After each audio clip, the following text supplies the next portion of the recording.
a mais um Crivocast. Hoje um bate-papo super especial com um tema que vai dar o que falar. A gente trabalha muito e fala muito sobre habilidades comportamentais, né? As soft skills. Mas e hard skills? Será que a gente está falando? Será que a gente está empurrando para debaixo do tapete? Hoje a gente vai conversar com um convidado super especial, Thiago Tossi. Ele tem formação em engenharia, vou até ler aqui porque é muita coisa. Finanças, inovação pela Harvard e mais de 20 anos no mercado latino-americano. Thiago, como nunca, é um consultor que consegue trabalhar questões soft skills, hard skills de uma maneira muito prática, né? Olhando muito para essas questões. Então, Thiago, muito prazer. Lilian, obrigado, viu? Imagina. Obrigado pelo convite. Muito bom estar aqui com você e falando de um tema super interessante, né? Que o mercado precisa e vai ser legal esse papo. Vai ser muito bom esse papo, então fique por aí. E eu já vou começar aqui, Thiago, eu adoro fazer umas provocaçõezinhas, né? Eu já vou começar com uma provocação que é o seguinte, eu trabalho mais ou menos uns 15, não vou falar aqui para não... Mais de 15 anos com educação corporativa, desenhando programas, né, de liderança, muito voltado aí para o desenvolvimento de competências de soft skills. E o que eu vejo durante toda a minha trajetória, o que me incomoda é que toda vez que eu recebo uma demanda para treinar liderança, basicamente é essa história que eu ouço. Vê se essa história também é uma história que você e vocês também conhecem. Meu líder era um bom técnico e foi promovido para liderança. Meu líder não, né? O meu colaborador era um bom técnico e por ser um bom técnico foi promovido para liderança. E agora ele não sabe o que fazer com as pessoas. Perfeito. E aí, Thiago, você ouve essa história? Nossa, direto. Isso é o mais comum, né? Não é só em Paris, aqui também acontece. Aqui também acontece. Boa. Mas eu fico também refletindo que é o seguinte, mesmo ele sendo um bom técnico, e a gente precisa, né, dar todo o respaldo e ensinar ele a liderar e desenvolver o time dele, será que de fato ele tem a hard skills necessária para aquela cadeira de liderança? Excelente. Essa é a minha primeira pergunta para você. Como Legal. que você vê isso? Se você vê e como que as empresas estão olhando para este lugar? Bacana. Bom, sejam todos muito bem-vindos. É um prazer estar aqui conversando mais uma vez, né, Lilian, contigo. E de fato é um ponto que você trouxe que é muito importante. As empresas, elas, até então, eu tenho visto um movimento no mercado de olhar mais para o hard skill. Né? Soft skills são importantes, importantíssimos. Né? Então a gente fala que se capacitar em comunicação assertiva, liderança, protagonismo, feedback, tudo isso é importante. Só que a gente tem que pensar na ambidestria, que é o que a gente chama de power skill. Perfeito. O que é o power skill? O power skill é justamente essa junção entre o soft e o hard. A gente não pode deixar só um pratinho rodando. Maravilhoso. Só que eu tenho visto um movimento muito forte das empresas, dos RHs principalmente, nesse movimento de capacitar as pessoas nas habilidades certas, técnicas certas. Tá. Porque a gente, é o que você falou, as empresas olham muito para... A pessoa se forma em quê? A pessoa é engenheira, ela é técnica, ela é isso, ela é aquilo. Ok, mas a gente vai perdendo ao longo do tempo e a gente precisa desse... Eu falo que é um refresh, né? A gente precisa se recapacitar ao longo do caminho. Mas esse movimento está acontecendo muito forte para o bem das empresas. Total. Né? A gente está vendo esse movimento e é positivo. Né? Essa balança entre soft e hard skill. Então, acho importantíssimo isso. Muito bom, muito bom. Não tem como, você brincou aí do pratinho, né? Não tem como só olhar para uma coisa e deixar a outra capenga, né? Então, de fato, isso é uma coisa que eu sempre me preocupo e sempre olho quando a gente vai desenhar programa de liderança. Mas eu ainda acho que a gente olha muito mais para soft. Eu acho que tem esse movimento, Mas eu acho que a gente ainda olha muito mais para soft skills. E aí eu tenho um dado que é super legal aqui da gente trazer, que eu queria dividir com vocês. Tem uma pesquisa que sai todo ano, que chama Pesquisa Panorama TID. E aí, de 2025 ainda não saiu, mas a de 2024, ela mostra que o investimento médio por colaborador aqui no Brasil é de R$ 1.050, mais ou menos, ano. Nossa, baixo, né? Enquanto nos Estados Unidos, R$ 6.000. Estamos falando de liderança, tá? E ainda, deste investimento, apenas 29% é feito em hard skills para liderança. Assustador, né? É por isso que eu te falo, assim, ainda a galera não está olhando, na minha opinião. Eu acho existe um movimento, mas eu acho que ainda eles não estão olhando para o que de fato, como a gente equilibra esses pratinhos, né? Mas você sabe, Lilian, um tema interessante, eu acho que muito que está provocando as empresas. O Fórum Econômico Mundial, ele solta aquele reporte, né, aquele relatório todo santo ano, que é o Future of the Job. Sim. E ali, naquele relatório, eles dizem o seguinte, que uma das competências no Brasil que são mais carentes é a parte de pensamento crítico analítico. 70% especificamente. 70%. Eu tenho aqui esse dado também. Que legal. Pensamento crítico analítico. E eu acho que quando as empresas olham isso, elas falam, opa, eu preciso desenvolver competências de hard skill nessas pessoas, essas habilidades. E aí está acontecendo esse movimento, mas eu acho que o mato está alto. É o que você falou, assim, tem muita área a explorar. Mas o que eu tenho visto é que empresas que olham para os hard skills, elas têm um desempenho, uma performance, um resultado diferenciado. Legal. Essa era a minha pergunta. Assim, eu também tinha trazido esse dado, né, de 70% das empresas consideram pensamento analítico competência essencial para o presente. Não é nem para o futuro. Aqui estamos falando do hoje, tá? O que você acha que isso significa na prática? Né? Como que a gente consegue desenvolver essas habilidades de liderança na prática? O que as empresas, os RHs ou os próprios líderes, né, que têm o papel essencial de desenvolver seu time, pode fazer na prática para melhorar isso? Bacana. Eu acho que o primeiro ponto, Lilian, é a capacitação. O treinamento, a capacitação, seja via uma palestra de letramento, pode ser um letramento, pode iniciar. Às vezes a empresa ela não tem essa cultura do digital, ela não tem essa cultura da parte mais técnica. Você faz um letramento, aí você pode avançar para um workshop. Mas eu acho que o grande ponto, o grande segredo, e eu tenho aplicado vários treinamentos e cursos e workshops em parceria com a Crivo, muito focado nessa parte de tomada de decisão com dados. E a parte de finanças para não financeiros também. Legal. Porque se não tiver essa... Você falou como fazer, né? O como fazer é possibilitar treinamento e capacitação para esses colaboradores. Mas eu acho que o mais importante, Lilian, é que não seja um negócio teórico. Eu acho que a grande falha tá... Porque eu falo assim, teoria, você pega um livro e lê. Total. Você lê um artigo, você lê um... O que está no papel... Tem o chat GPT hoje em dia. Tá fácil. Tá fácil. O grande ponto é como que a gente consegue, em sala de aula, na jornada, como que você aplica aquele negócio? Como que você pega os dados da tua empresa e entende, e extrai insights? Porque a grande jogada da tomada de decisão com dados é extrair insights. Sim. Eu falo que dashboard é fácil ler. Sim. Você bota um dashboard, tá lá apitando lá, eu tô 10% aquém da meta. Mas é só uma informação. A grande pergunta é, por que eu tô aquém da meta? Sim. Como que eu consigo extrair? Que dado que influencia? O que está me fazendo não performar? É isso que a parte analítica ela vai descobrir. E a gente trabalha isso na prática. Então, a resposta é capacitando, mas capacitando do ponto de vista prático. Não pode ser teórico. Teoria você lê num livro e... Né? A gente vê muito essa dificuldade. E aí eu não estou falando nem só de líderes, né? Eu acho que vem lá da educação básica, né? De análise, de crítica, de fazer perguntas inteligentes, de querer entender, esmiuçar aquele conteúdo. A gente não tem isso. Não tem. E vai se perdendo. E quando chega nas organizações, mesmo com formações técnicas, a pessoa não tem. Perfeito. E eu vejo isso. Era isso que eu ia te perguntar. Você é professor também de MBA, né? Da FIA, FGV.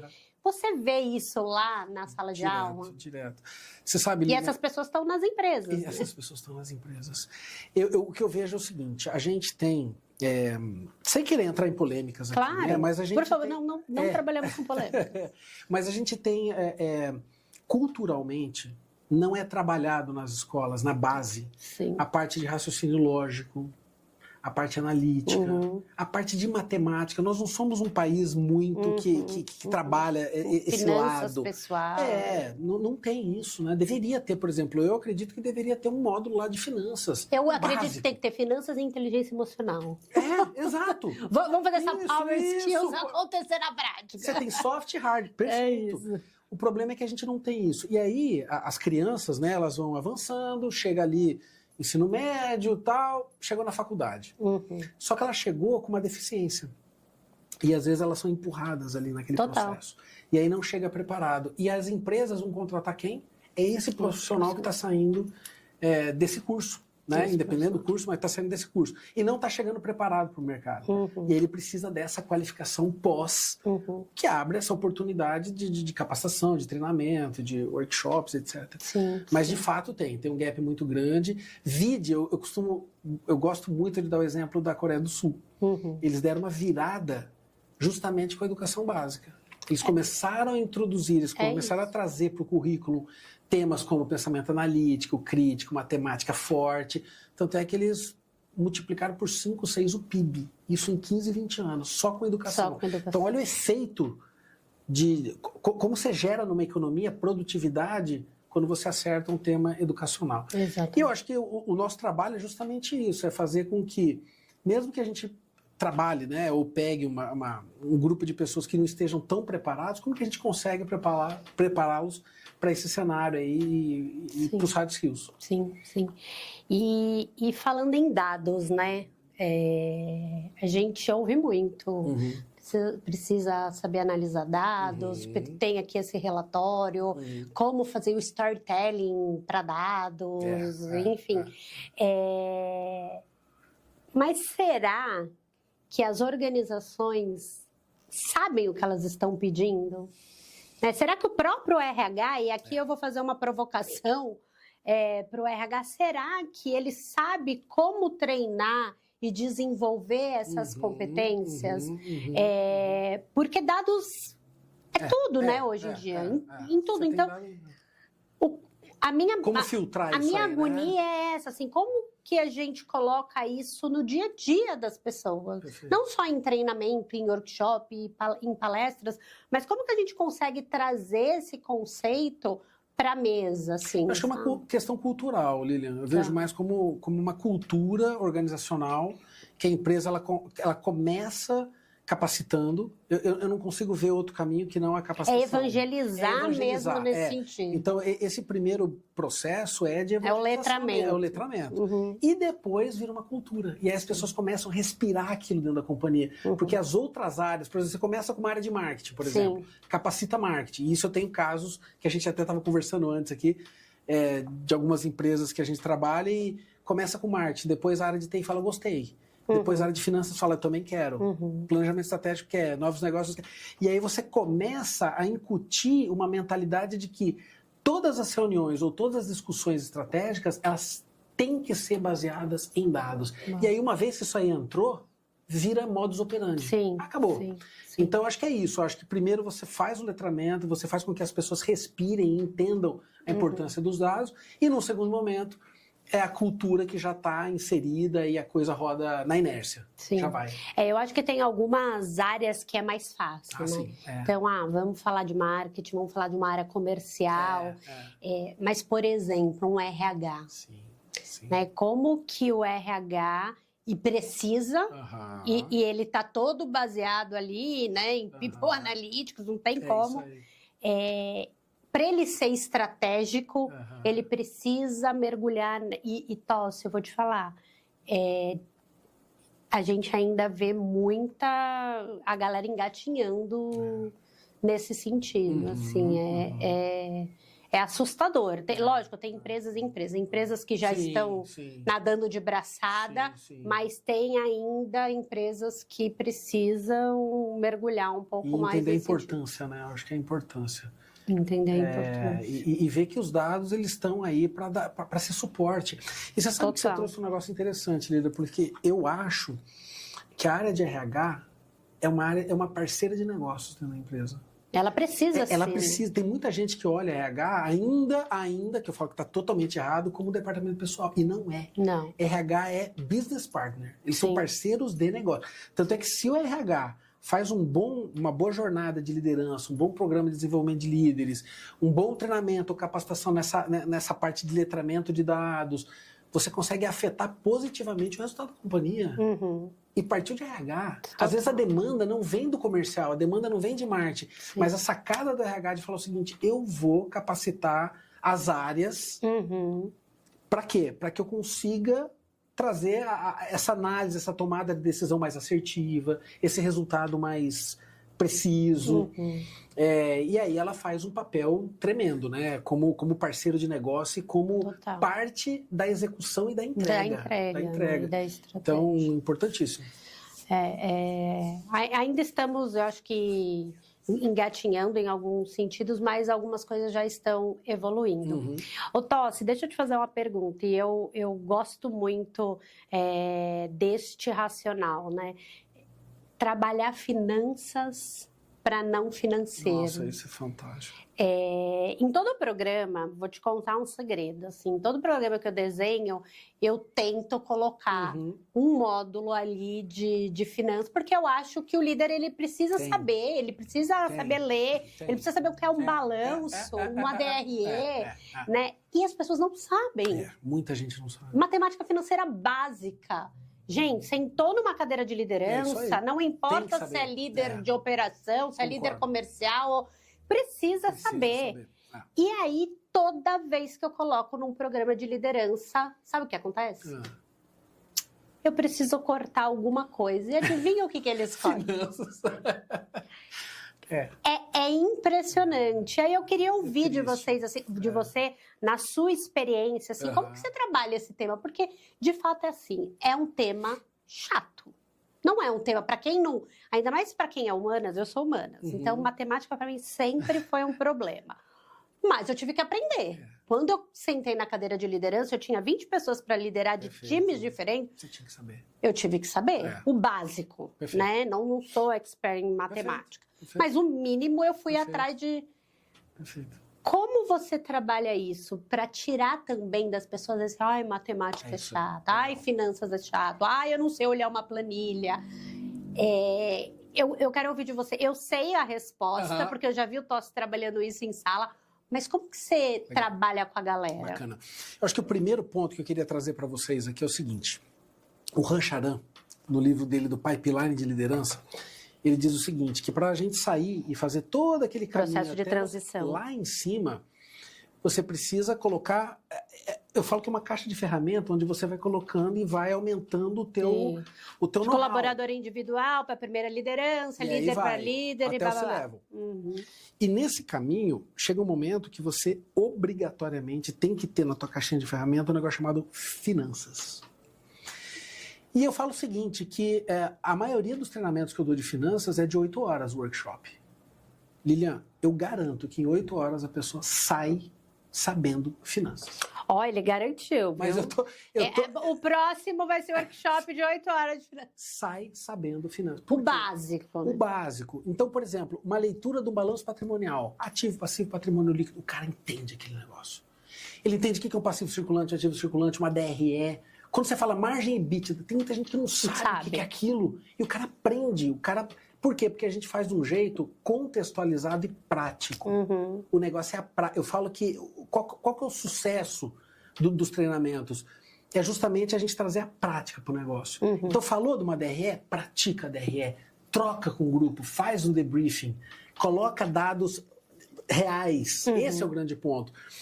fazer uma necessidade de capital de giro, analisar um fluxo de caixa, fazer análise de viabilidade de projeto, isso é importantíssimo. Vamos supor, eu sou da área do marketing, eu quero aprovar alguma coisa. Será que é viável o projeto? Será que não é? Vamos fazer o VPL, a tiro, o payback do projeto. E são coisas simples que a gente vai desmistificar. E eu acho que o grande ponto é esse, porque as pessoas têm uma barreira. Eu não gosto de matemática. Que vem da onde? Lá da base. Lá da base. É isso aí. Aí você teve um professor ruim, que te deu medo. Sim. Ah, eu não gosto de física, porque teu professor foi ruim. Sim. Eu falo isso abertamente, porque teu professor foi ruim. Sim. Porque se você tem uma boa experiência de ensino, mentor, um bom mentor, você ama aquela matéria. Sim. Então, assim, eu acho que o grande ponto é como que a gente desmistifica tudo isso e traz leveza para o tema. Eu acho que é aí que está o segredo. Então, quando você me pergunta, pô, Thiago, por que teus cursos dão tão certo, o NPS está lá em cima? Porque a gente consegue traduzir numa linguagem que é palatável, que é gostosa, um tema que parece que é chato, e não é. Sim. E ele é essencial. Então, acho que é o jeito que a gente bota, a roupagem que a gente dá no. É a leveza, né? É a praticidade, é a aplicação. A conexão com o público. A aplicabilidade. Porque se você falar assim, olha, eu vou te ensinar aqui juros compostos, por exemplo. O cara fala, tá, mas onde que eu aplico esse negócio? Que eu vou... É isso, né? Isso vem da base também. Ah, pra que eu vou aprender raiz quadrada? O que eu vou usar no meu dia? O pino? É isso aí. Mas... eu acho que também tem uma coisa do por trás, né? Não é o porquê, assim, se você aprender isso...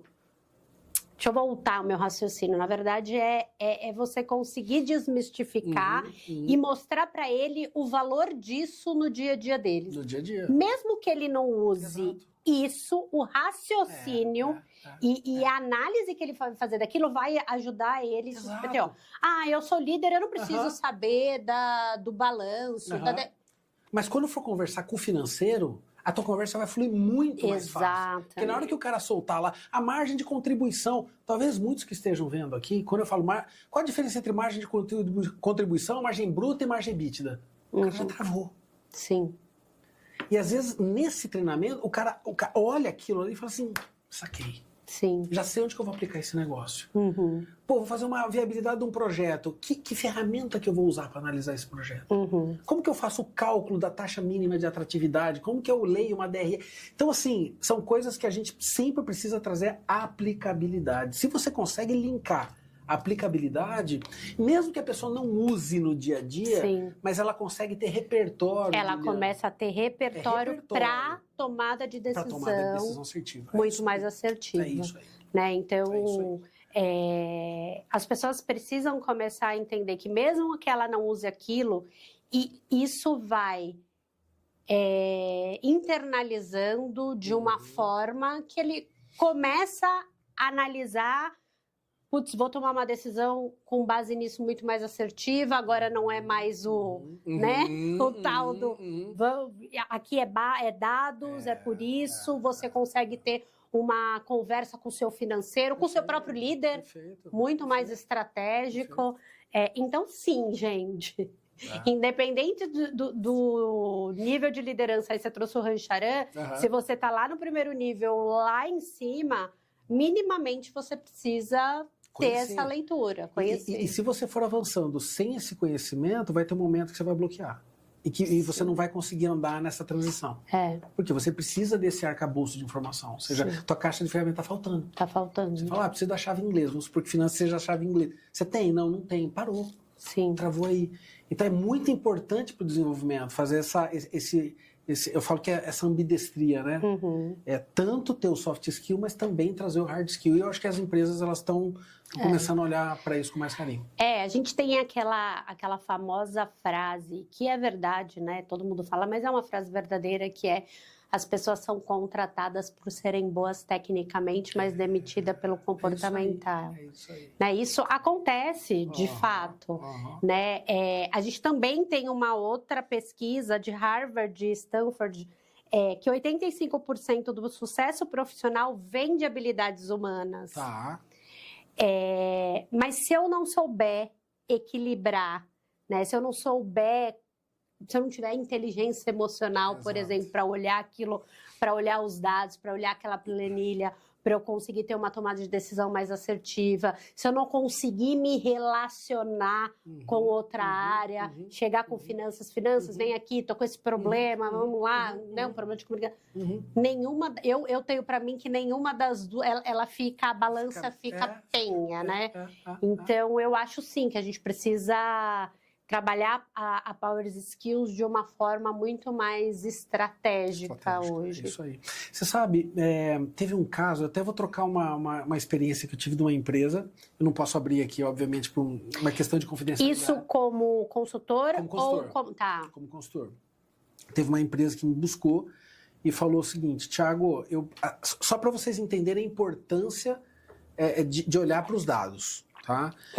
Era uma área de marketing de uma grande empresa de consumo de bebidas, tá? Chegou e falou o seguinte, eu tenho um aporte, eu tenho um budget ali de marketing e eu não sei como que o resultado está acontecendo. Eu sei que eu estou aportando lá X milhões, mas eu tenho investimento no offline, por exemplo, outdoor, mesmo que seja outdoor digital, mas outdoor, offline, ou panfleto, E o online ele tinha lá Instagram, TikTok, Google Ads, eram as 3 mídias. Tá, Thiago, eu tô aportando meu dinheiro ali, mas e aí? Tá vindo da onde? Olha a importância de dados.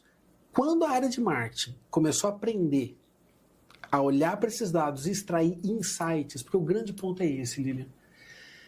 Olhar para os dados por olhar KPIs, você só está lendo um dashboard. Exato, você está lendo números. O grande ponto da tomada de decisão com dados é você olhar para os dados e extrair insights. O insight é o eureka. Isso aqui, eu acho que isso aqui influencia nisso. E aí você começa a levantar hipóteses. Sim. Você começa a inferir. Será que isso... Só que o que é legal da parte de dados é que a gente consegue validar estatisticamente se aquilo lá é significante ou não. Então, por exemplo, o que eles descobriram? Que ao invés de você aportar na mídia offline, dava pra gente ver quanto para cada real investido em offline voltava em faturamento. Quando eles viram a parte de marketing digital com influenciadores, eles viram que se eles contratassem a cada influenciador com mais de 500 mil seguidores, era isso, 500 e poucos mil seguidores, eles tinham um retorno 5 vezes maior do que no outdoor. Qual que foi a sacada? Vamos realocar. Sim. Por que eu vou continuar botando dinheiro num negócio que marginalmente, quando eu falo marginalmente, a cada R$1, quanto que aquilo afeta? Pô, se o negócio retorna 5 vezes mais, o que eu pego? Eu pego o meu budget e bum, boto ali. Sim. Então, o que você consegue fazer? Você consegue fazer uma melhor alocação de capital, Sim. você consegue reduzir custos, você consegue maximizar teu retorno. Sim. Então, assim, através dos dados. Sim. E foi uma sacada que você fala, puxa, mas Thiago, isso aí veio da área de TI? Não, veio da área de marketing.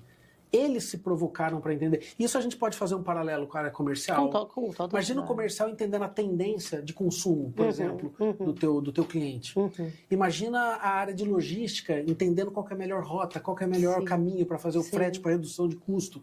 Existe uma série de coisas, de aplicações que dá para fazer. People Analytics, você falou, o próprio RH entendendo. Turnover tal. Por que o turnover? É absenteísmo? É não sei o quê? Estamos tratando o sintoma ou a causa, exatamente. Né? E aí a parte analítica ela vem justamente para a gente conseguir olhar para tudo isso e extrair os insights e trabalhar de uma forma mais... Os próprios indicadores de treinamento, que é tão falado e tão difícil, né? Então, se o RH minimamente não conhece, não fala essa linguagem... Só vira um monte de número. Vira uma planilha cheia de números. Uma planilha de fez o treinamento X, cumpriu a tabela, o que precisava ser feito, fiz minha parte. Só que será que fez a parte bem feita? Foi eficaz? Sim. A grande pergunta né? É isso aí. Thiago, deixa eu te perguntar uma coisa. Por isso que eu te perguntei aquela hora se foi como consultor. Você esteve à frente de grandes empresas, né, da área comercial, estratégica, de grandes empresas. Qual que era o seu diferencial como líder? Assim, a gente está falando muito de treinamento para liderança e eu tenho certeza que você usa todo esse know-how, né, em sala de aula. E eu acho, inclusive, que isso é o grande sucesso do seu do NPS que você trouxe, né? Porque você traz de fato vivências, não eu estudei na teoria, eu vivi, eu aprendi, eu apliquei, eu trouxe para minha equipe.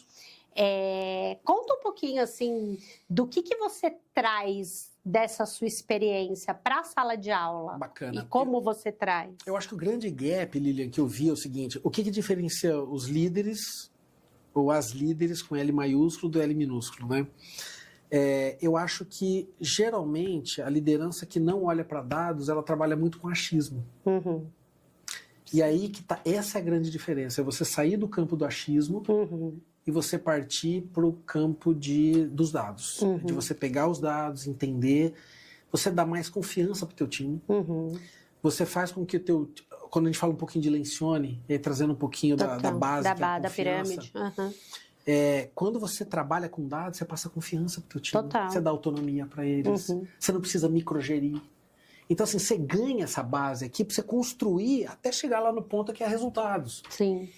Então, eu acho que o primeiro ponto era esse. Eu trabalhava muito com dados e eu ganhava o grupo de uma forma muito fácil, né? Eu acho que tem esse primeiro ponto.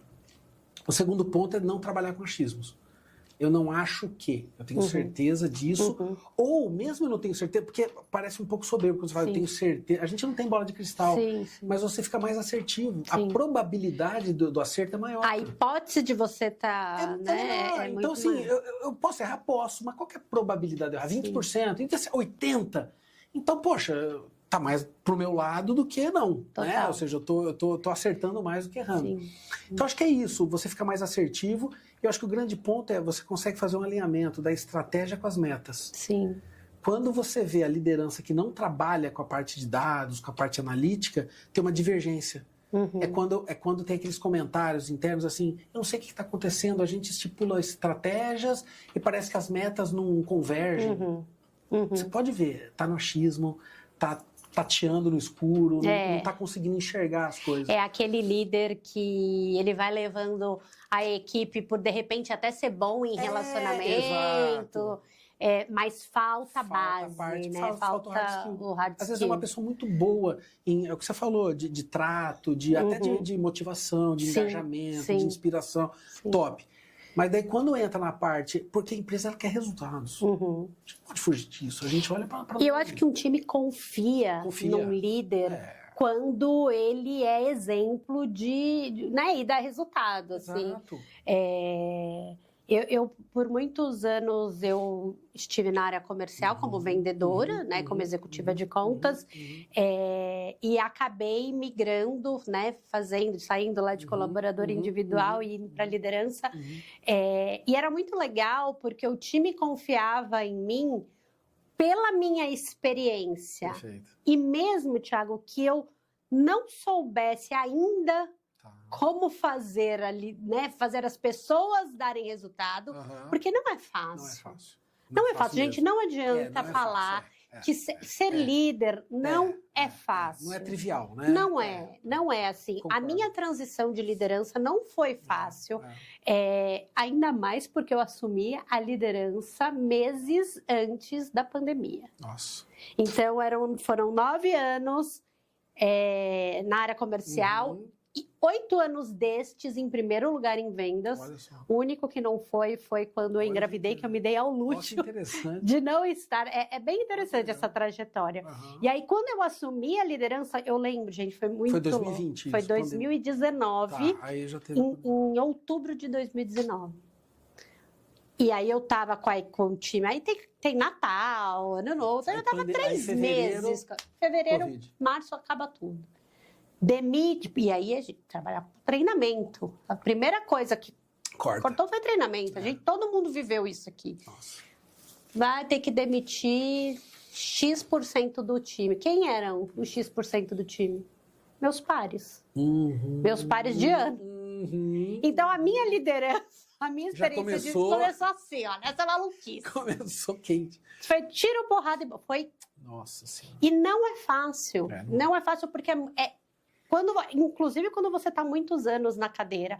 Eu sei como fazer uma prospecção, eu sei como me relacionar com o cliente, eu sei desenhar uma proposta, eu sei fazer uma boa negociação. Né? Agora eu preciso fazer com que vocês façam isso. É outra habilidade. É outra habilidade. Então não adianta as empresas acharem que eles não precisam desenvolver, que o líder já vai nascer pronto, porque não vai. E é um sofrimento para quem quer. E tem gente que vira líder nem querendo. Né? Tem empresas que, a partir da... Joga, né? Imagina, se eu queria, já foi difícil, imagina para quem não quer. Então, sofre, né? É um sofrimento. Então, as empresas precisam olhar muito para isso, né? Porque não é fácil, assim, assumir um time. E aí eu comecei a falar sobre isso porque eu trouxe a questão do conhecimento técnico ali do negócio, né?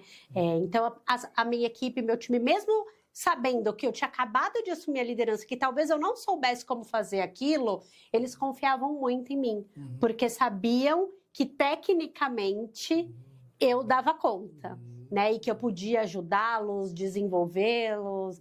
Então, como é importante você ter as hard skills bem definidas, desenhadas, desenvolvidas, né? Concordo. E lógico, aí as softs, né? A questão de competência e habilidades mais comportamentais, a gente foi desenvolvendo ao longo do caminho. Mas não é fácil ser líder. Não é fácil. Eu costumo até brincar que a gente se forma, por exemplo, a minha primeira, eu digo primeira porque passei por algumas, mas minha primeira formação é engenharia. Se você pergunta para o engenheiro que se formou depois de 3 anos, faz aí uma integral, provavelmente ele não vai saber mais fazer. O que eu quero dizer é o seguinte, não que a pessoa seja ruim, mas você perde. E aí você precisa o quê? Do mesmo jeito que a gente se habilita em soft skills, liderança, comunicação, delegação, a gente precisa também se capacitar em hard skills. E aí o grande ponto é achar qual é a hard skill que cobre aquele gap. Qual que é o problema que você tem? E aí você vai procurar a hard skill que vai atender resolver aqueles problemas. Muito bom, muito bom. Bom, vamos caminhando aqui para o final desse papo que foi para mim foi uma delícia. Muito Espero bom. Que para vocês também, que para você legal. também. Então, para a gente fechar, eu vou fazer uma pergunta aqui para você. Eu quero 3 dicas práticas para quem quer trabalhar o desenvolvimento da hard skills hoje. Bacana. Eu como colaboradora, não como RH, eu como protagonista da minha física. Carreira. Pessoa né? física. Tá. Eu acho que o primeiro ponto é você entender o seguinte, é identificar qual hard skill você precisa. Então, por exemplo, eu vou dar um exemplo aqui, eu sou da área comercial.